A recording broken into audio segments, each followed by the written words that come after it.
c'est vrai que même si maintenant on investit de plus en plus les pères, mais tout le monde, hein, que ce soit dans les cours de préparation avec les sages-femmes, que ce soit au moment de l'accouchement, que ce soit après la naissance, dans la prise en charge et l'accompagnement des nouveau-nés par les auxiliaires puères, le papa prend, enfin, on laisse vraiment une place importante au père.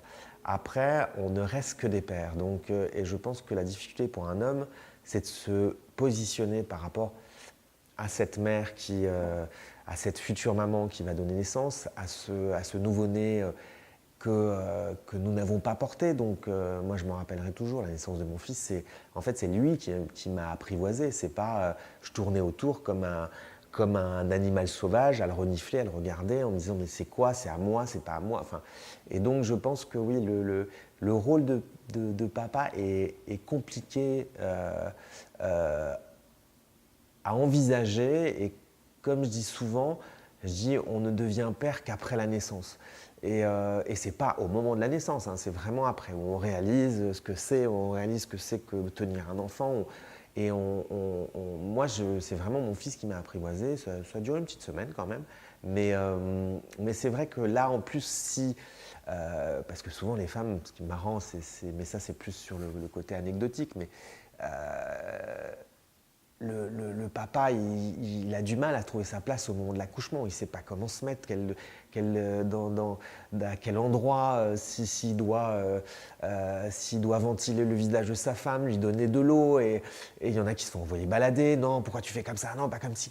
Mais c'est vrai que le papa, même déjà, quand ça se passe bien, il a du mal à trouver sa place. Donc c'est vrai que aussi, le fait qu'ils aient un recul et effectivement, où ils prennent conscience et que leur femme prend conscience, que sur la scène du théâtre, il n'y avait pas qu'un seul personnage, mais il y en avait aussi un deuxième, un second rôle en arrière-plan. C'est aussi important même dans la projection du couple. Parce qu'effectivement, avoir un enfant, c'est pas évident pour le couple, ça modifie le schéma. Et oui, on part dans une autre direction. Donc, en fait, ce qui est marrant, c'est que je me voyais dans cette salle, mais sans me voir d'un point de vue extérieur. Donc, je me suis revu et je me dis, ah ben oui, non, j'étais présent, je lui ai tenu la tête, je l'ai soutenu. Enfin, je me voyais plus comme l'obstétricien, mais du regard extérieur, mais pas comme le papa. Et le fait de revoir les photos, effectivement, je me suis dit, ah ben non, oui, j'ai vraiment joué le rôle du papa. Donc, j'étais là pour soutenir la mère de mon fils et puis être à ses côtés. Donc, non, c'est vrai que c'est ça. En tout cas, je les ai revus avec beaucoup de plaisir et, et c'est vrai que ça reste voilà, un moment qui restera marqué à tout jamais, parce que voilà, c'est une naissance.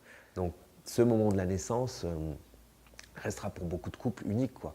Donc non, c'est bien d'avoir un témoignage